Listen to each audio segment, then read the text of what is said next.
YouTube, what's going on? Welcome to the Off the Schneid 2020 NFL Preview Series, where I'll be going over all 32 NFL teams, breaking down their rosters, their schedule, giving you a record prediction, as well as helping out with some betting tips. If this is your first time at the channel, do me a massive favor, hit that like and subscribe button, turn on notifications, and check the description for links to social media for Off the Schneid. Follow us on there as well. I want to give a massive shout out to OurLads Scouting Services and OurLads.com for helping me to make these videos. I'm on their website almost daily, and if you're a serious football fan, guys, you need to have this website bookmarked, favorited, whatever it is. Helps me at draft time, fantasy football purposes, when creating bet slips, as well as DFS lineups. It's your one-stop shop for NFL scouting services. There's a link in the description for OurLads.com as well as the social media. Do me a favor again, hit that like and subscribe button. But enough of that. Let's get to your favorite NFL football preview. All right, we're taking a look at the 2020 Indianapolis Colts. We'll start it off, as always, with the most important position in the NFL, quarterback. We got Philip Rivers signing a one-year deal with the Colts. I believe it was one-year deal, one or two, either way. He's $25 million they paid him. And it's an improvement. I mean, it's an improvement. Like it or not, Jacoby Brissett is a backup quarterback. He's a very good one, and he's the highest paid one. I don't expect them to cut him. The dead cap money is just a little too high. I mean, they could afford it, I guess, but realistically, I just don't. It's the last year of his contract. They can just let him walk after this with the drafting of Jacob Eason, which is 100% what I expect them to do. But at the end of the day, he was a backup quarterback, and he is a backup quarterback. I don't think he gets signed as a starter after this season. You know, I just really don't see it. And then we'll see if Drew Brees sticks around for a couple more seasons. He's heading into his 39-year-old season. So obviously he's getting up there. In his 14 years kind of as a starter, he's started every single game for the Chargers, whether it was in San Diego or LA. Every single game he started, he's an Iron Man. So, and I mean, if you're looking at last year, like let's take a look at his last year's stats, 23 touchdowns, 20 interceptions. But like the guy's had 20 plus interceptions 3 times in his career. He's a bit of a gunslinger. He throws it out. He's got the weirdest hitch in his throwing motion ever. Supposedly it was because when he was a kid, he couldn't throw the ball properly because it was a little too heavy. So he developed this kind of shot put type throw. It's worked for him.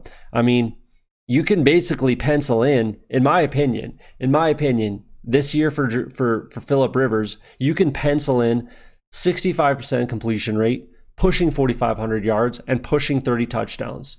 Will he get it? I don't know. We'll see. But you can definitely pencil those stats in. You really can. So we'll see. But I definitely like his chances. He hasn't had an offensive line like this, maybe in his career. I'm not going to go that far back, but recently, fantastic offensive line and good receivers, good play calling coaches, Frank Reich, Nick Sirianni. So I definitely like the potential for Philip Rivers this year. In fantasy, I'm drafting him as a high-end backup quarterback, a QB2 on my team. And you're going to be very comfortable with that, I think. So like I said, you can kind of pencil those stats in.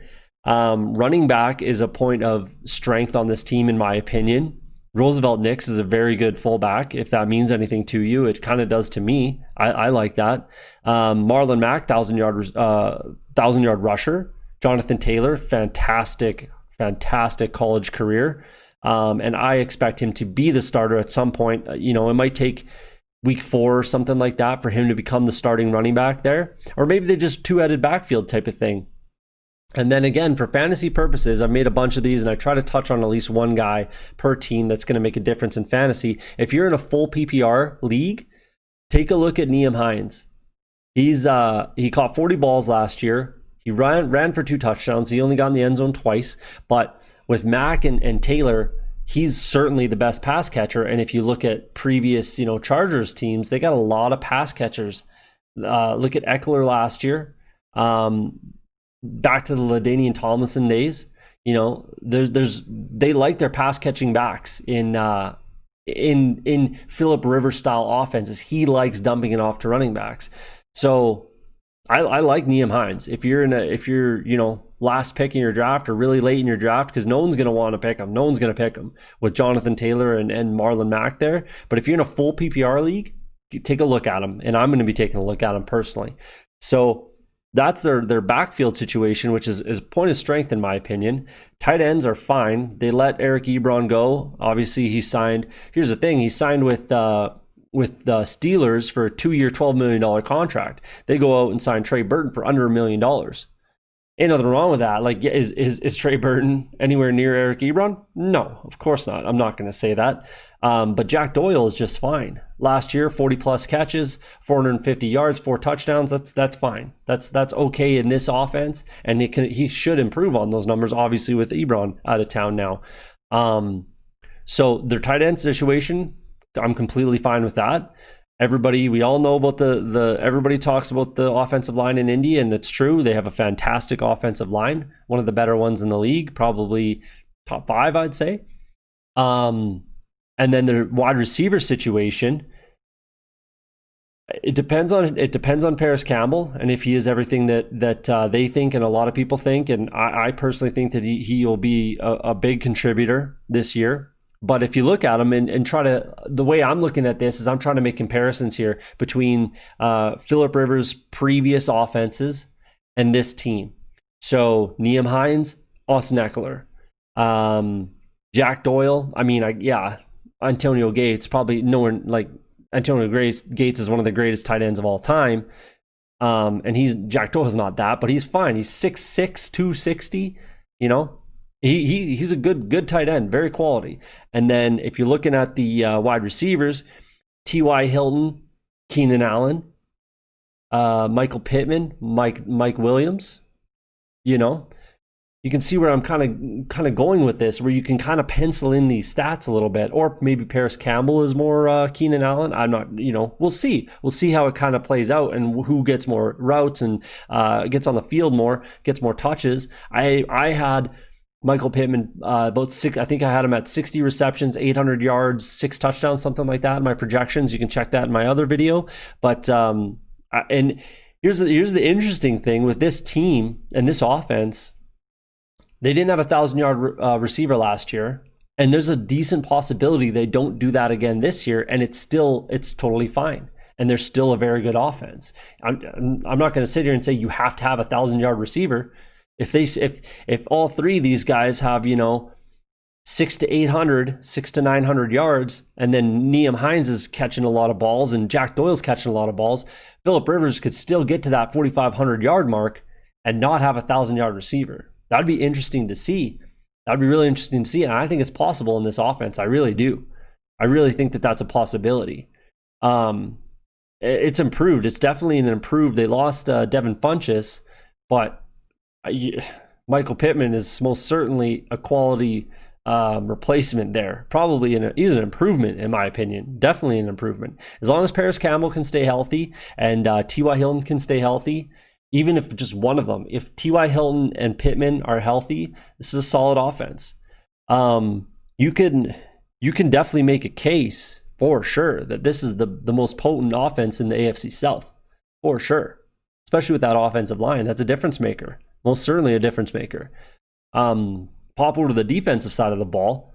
Obviously, they traded their first round pick for DeForest Buckner, which I'm completely fine with. I mean, it was definitely a very good draft year this year. A lot of depth, a lot of very good players in this year's draft. But DeForest Buckner, we know exactly what he is, and he's a difference maker on any football team.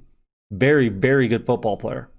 And he's an anchor on this team now and this defense, and he was on the 49ers in San Francisco. So that's a great pickup, and it's going to make a huge difference in this defense with Justin Houston. 11 sacks last year, Justin Houston. I think that could definitely go up with the addition of DeForest Buckner. So as I always say, start at the lines, move out. The offensive line, fantastic. Defensive line, added DeForest Buckner. They got Justin Houston. If Kamoko Toure can take a step forward this year, he had a good rookie year, 4 sacks, I believe. And then I think he must have got hurt last year. I didn't really look into it. I'm not going to lie. But if he takes a step forward, then this defense is going to look really good. This defense is going to look really good. And their linebackers are okay. This is what I always say as well. You need that difference maker on every level of the defense. I like to have at least one quality difference maker on every level of the defense. They got DeForest Buckner, they got Darius Leonard, and they got Malik Hooker. And those are all quality difference maker players, in my opinion, on this defense. The point of weakness for me on this defense, but the line should hopefully help, is their cornerbacks in the back end of that defense. Again, I like Malik Hooker, I like Rock Ya-Sin, but TJ Carey and Xavier Woods, Kenny Moore, I mean, they're okay, but they're not. And like I said, if the defensive line can get to the quarterback and pressure, it'll make them better and it'll help them a ton. So that could negate kind of the weakness, in my opinion, on this defense. So we'll see, but I really like the chances for the Colts this year. I really like everything that they've done in the draft and in the offseason.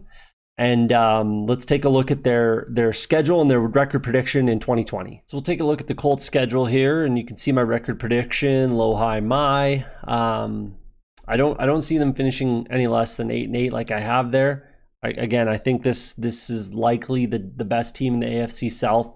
I haven't made up my mind completely yet, but this is definitely where I'm leaning, is for the Colts to win the division. So 2.3 on your money for the Colts to win this division. I think the lines are pretty justified.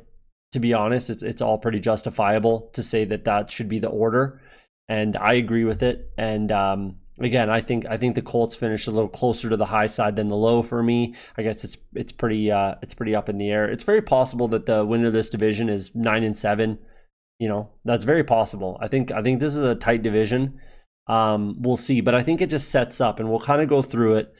Week 1 at Jacksonville. Let's start with the 6 games before their bye. In the 6 games before their bye, they play the Jacksonville Jaguars, New York Jets, and Cincinnati Bengals. I don't care where you're playing these teams. If you're a playoff team in the NFL, you have to beat these teams. I don't care if it's at their house, yours, doesn't matter. You have to be beating these teams. So let's say they go 3-0 there. They start the season at Jacksonville. They get the win. I expect them to, and I think they will. At home against Minnesota, I think that they get that win. Again, that's a team that you have to beat, especially at home. If it's in Minnesota, it's a bit of a different story. But in Indianapolis, you have to win that game. At home against the Jets, I expect them to win that game. You have to win that game. At Chicago, that's a tough one. That's a tough game. That's a different story. That'd be much like playing Minnesota in Minnesota. It's a tough game. Then at Cleveland, I don't expect that. I think the Browns win that game. I think the Browns are a good team, and I think they get that win there. And then at home against Cincinnati. So again, how I always look at schedules is break it up into quarters, right? First quarter, I'm looking at it probably 3-1. Second quarter, with the bye mixed in, I'm looking at it 2-2. They beat Detroit and they beat Cincinnati, lose to Cleveland, lose to Baltimore. So you can kind of see where I'm getting my projections from, right? The week 7 bye week, I think, is a very good spot for the Colts to have their bye week. Bit of a veteran team. I don't necessarily, I actually would probably rather it was later. If I'm a Colts fan and if I'm the Colts, I'd probably rather it's, week 10, week 9, week 10, week 11, something like that sets you up to be a little more rested for the playoffs. That's kind of how I look at it. When I'm looking at playoff caliber teams, I would rather have my bye week a little later in the season, but that's just me. So again, let's say you're sitting at 4-2 heading into your bye. It's a good spot. That's a good spot. And then halfway through your season, the first 2 quarters of your season, you're sitting at 5-3. It's not like you're right there. You're right there. The key to the Colts season, in my opinion, is going to be the third quarter of their season. And this is a great time to have these games. In the third quarter of their season, 3 of their 4 games, they play the Titans twice and the Texans. And then Green Bay in there, that's a very tough game. So this is the third quarter of this season for the Colts is so important. And it's a good thing, because you'd rather it's your third quarter where you kind of know where you're going and know where you're at and have everybody settled and guys are playing their roles and everything like that, instead of like the first quarter of your season where you have 3 divisional games or something like that. Third quarter is fantastic timing for the Colts. they're either going to know where they're going and it's going to be the playoffs and a division title potentially, or it's kind of a lost season and it just didn't work out and they're not gonna be the team that they want to be. So it's a good time to have those games, that kind of a stretch of games. So then Detroit, I think that they should get that win. I would expect them to. Baltimore, they're not beating Baltimore on the road. I extremely highly doubt that. At the Titans, I expect that there's a very decent possibility they sweep the Titans. There's a decent possibility, in my opinion, the Colts go 6-0, 5-1 in their division. And then they win the division. If you do that, you're pretty much winning the division pretty much every time. They could sweep all three teams. That first Titans game is going to be a big one. If they can get that win, I think week 10, if they can get that win against the Titans, there's a potential that almost locks up the division. Maybe not, I'm not going to say, I shouldn't say locks up, but it definitely puts them in a very good position, in my opinion, if they get that win, if it goes the way I've kind of been projecting. It puts them in the driver's seat for sure. At home against Green Bay, tough game, but at least it's in Indy. It's not outside in Green Bay in November, right? So it's at home against the Packers, and we'll see where their season goes. I expect them to be a good team, and that's going to be a tough game. And then at home against the Titans, have to win that game, and I expect that they do. On the road against Houston, the annoying thing with their schedule, if I'm the Colts and I'm a Colts fan, the annoying thing is every divisional game they play on the road first. They play at Jacksonville first, they play at Tennessee first, they play at Houston first. So they kind of got to get out ahead of it every time, right? Again, which is just kind of annoying. It's you got to do it either way, but it's kind of annoying that you're playing on the road against all your division rivals every single time. At Houston, again, I think it's a decent possibility they sweep Houston, more so Houston than Tennessee, and you have to sweep Jacksonville. You absolutely have to. But they could against the Texans, and that's going to be a tough game depending on how the Texans season has gone. I expect the Colts to get that win, and I think they could definitely sweep them. At Las Vegas, I think the Raiders are going to be a very good team, a bit of an underrated team, and I expect the Raiders to come out on top of that game.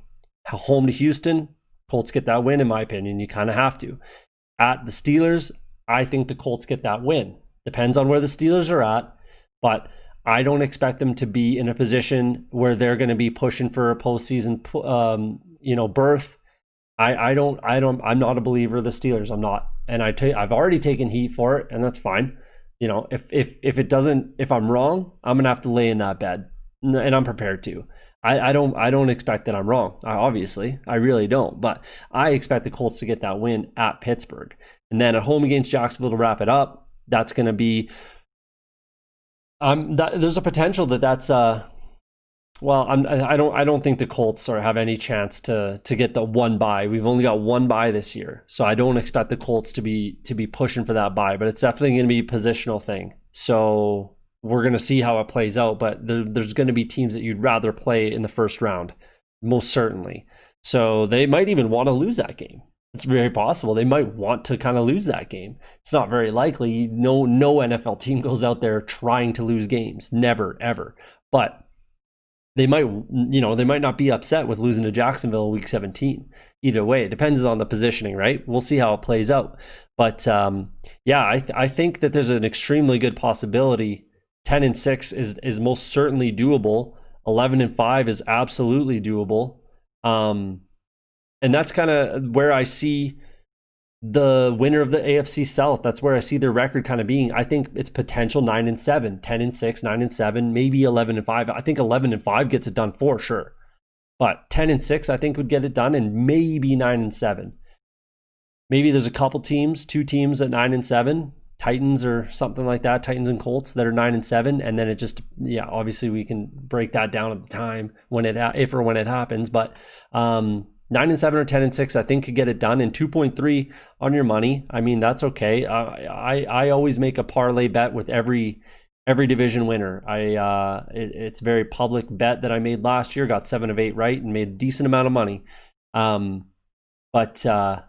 see how it goes. But in my opinion, as it sits right now, early June, I like the Colts to win this division. So there's your breakdown, your roster and record prediction breakdown for the 2020 Indianapolis Colts.